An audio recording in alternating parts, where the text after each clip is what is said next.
long and slender jade hands. Makinis at tinong mga kamay na walang di kasakdalan, gayunpaman, tinatawag ito ng mga tao na isang evil spirit. Upang makuha ang mga kamay na ito, iniwan ko na ang lahat ng aking damdamin.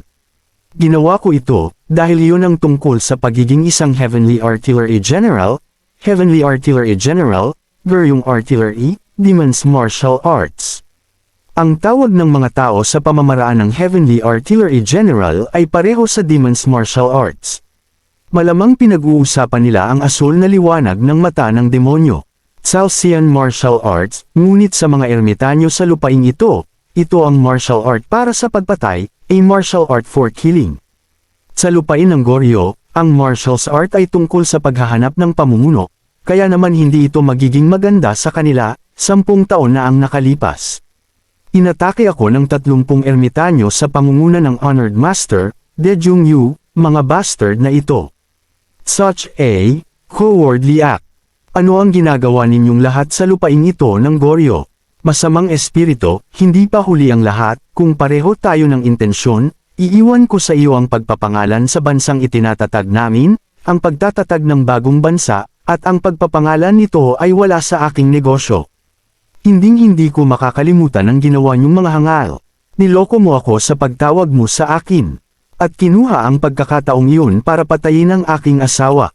Pati anak ko na wala kasama ang yaya niya. Kung mabibigo kayong patayin ako ngayon balang araw sa hinaharap, mamamatay kayo sa aking mga kamay. Pipiliin mo ba ang pagkasira sa huli? Sa labanan sa araw na iyon, 1/3 ng 30 ermitanyo ang namatay, at nakaligtas ako. Pero inabot ako ng 10 taon bago ako gumaling sa mga nakamamatay na sugat na idinulot nila. Kahit na natagpuan ko ang kinaroroonan ng aking anak, sa ilang kadahilanan, may mga alingaw na ang aking anak na babae ay pumunta sa kontinente.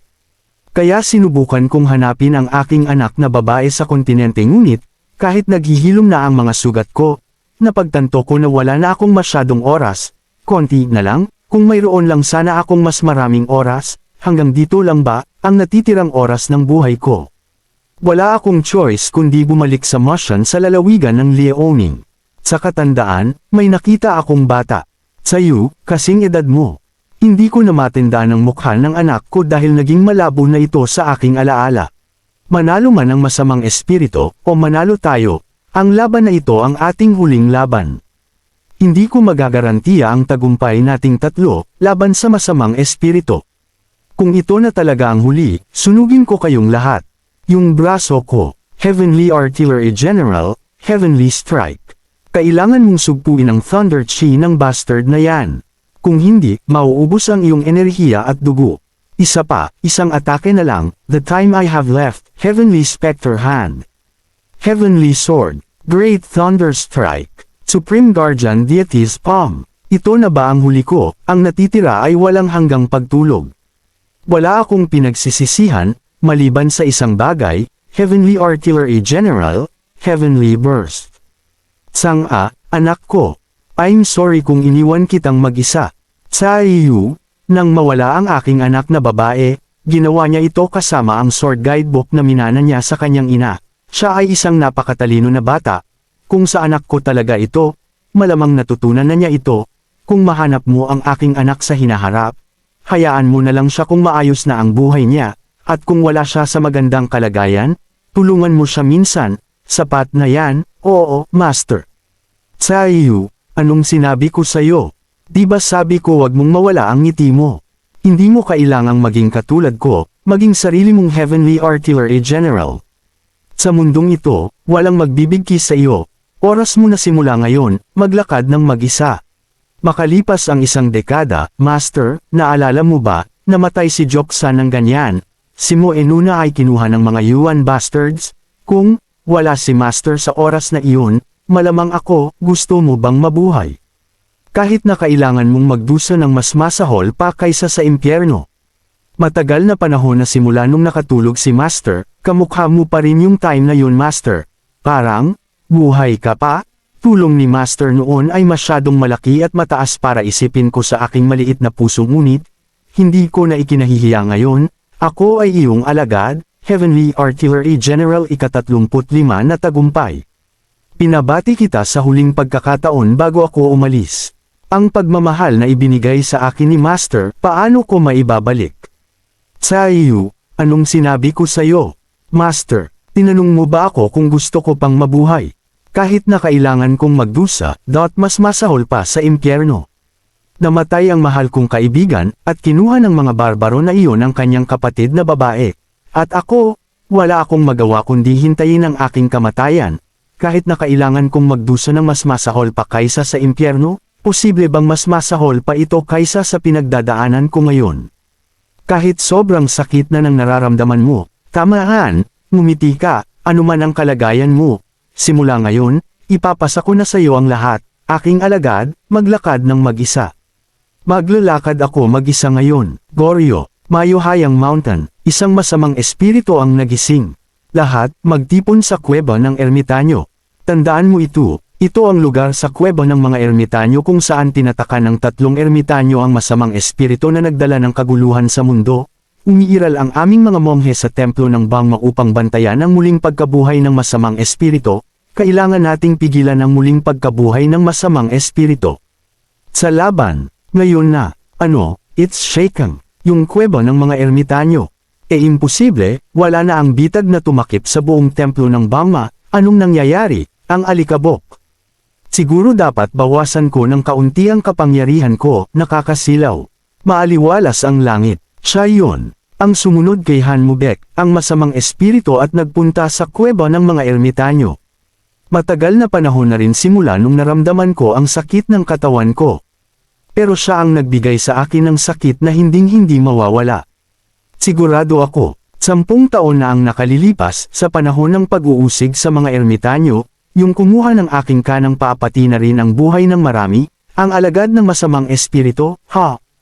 May templo ba dito? Ang templong Bangma na ito ay itinayo upang harangan ang iyong Panginoon, ang masamang espiritu. Ang templong ito ay itinayo bilang parangal sa 3 ermitanyo na nagsakripisyo ng kanilang sarili sa pamamagitan ng pagsira sa kanilang sariling katawan. Monghe Wonjong, Master, gusto mo rin ba ng madugong digmaan sa mga tao sa lupaing ito tulad ng ginawa ng masamang espiritu?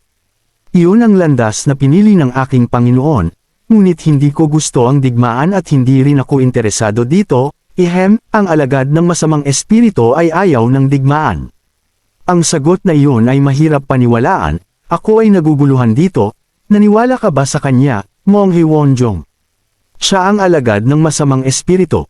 Walang kwenta makinig sa kalokohang yan, binata, pakinggan natin minsan ang kwento niya. Matapos talunin ng masamang espiritu, inilaan ko ang aking sarili sa Buddhism at martial arts higit sa sinuman, ang target ko ay ang alagad ng masamang espiritu. Hindi ang masamang espiritu mismo. Kahit pumunta siya dito ng personal sigurado akong matatalo ko siya. Well, naiintindihan ko ang sinasabi mo. Then I'll deal with you. Ngunit, gusto mo bang maghintay ng 1 minuto? Bastard, tumatakas ka ba? Talaga, yan ba ang mga rebeltong itinayo para parangalan ng 3 ermitanyo? Ikinalulungkot kong sabihin ito, kahit na pinaghirapan mong gawin ang mga ito. Ang mga estatwa ay hindi gaanong kamukha nila, well, hindi mahalaga. Tutal malapit na silang mawala. Pagkatapos ng lahat, malapit na silang mawala, ang puwersa ng The Heavenly Artillery General's Force, Thunder Chi. Master, sa pagkakataong ito, dahil sa masamang alagad na ito, ni hindi ka makapagpahinga sa kapayapaan. Ngayon, maaari kang magpahinga sa kapayapaan, ang buong Hermit's Cave, hindi ko inaasahan, ang alagad ng masamang espiritu, natapos na niya ang lahat ng pananaw ng masamang espiritu.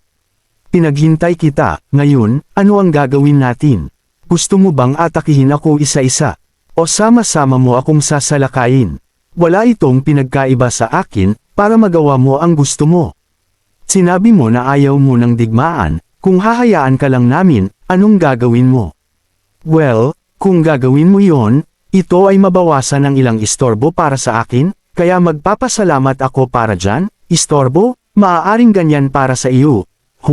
Salamat sa iyong kabutihang loob, mangyaring pumunta, 10 taon, na may 10 taong tagumpay lamang, ang ideya ng pagharang sa Heavenly Artillery General mismo, walang saysay, 10 taon, so, 10 taon na ang nakalipas mula nang mamatay si Master, kailangan kong magmadali, 10 taon na ang nakalipas, ang iyong mga paa ay humadlang sa aking Panginoon upang maghiganti, at kung ano ang nangyari sa iyo ay ang consequence ng isang makatarungang labanan, yun ang iniisip ko, pero parang hindi mo iniisip yun ah. Hanapin mo ako kung gusto mo pang maghiganti, haharapin kita pagkatapos, Master, saan ka pupunta pagkatapos mong bumaba ng bundok? Gagawin ko, at tuparin ang huling hiling ng aking Panginoon at ng aking kaibigan, pupunta ako sa mainland, haha, mukhang magiging maingay ang mainland ngayon. Han Mubek, ang masamang espiritu ay may malabagyo na kapangyarihan na ang aura ay ginamit upang madaig ang lahat. Pero wala akong nararamdamang aura mula sa taong iyon. Ibig sabihin ay naabot na niya ang antas kung saan alam niya kung paano itago ang kanyang kapangyarihan. Marahil ay nalampasan na niya ang kanyang Panginoon. Marahil, siya ang pinakamagaling na Heavenly Artillery General, kailanman. At dito na natatapos ang Kabanata 5. Abangan ang susunod na kabanata kung saan sinimulan na ng ating bida ang paghahanap sa anak ng kanyang master at ng kapatid ng kanyang kaibigan na si Moenuna, sa lalawigan ng Liaoning, Benshi. Maraming salamat sa panunood mga ka-LT.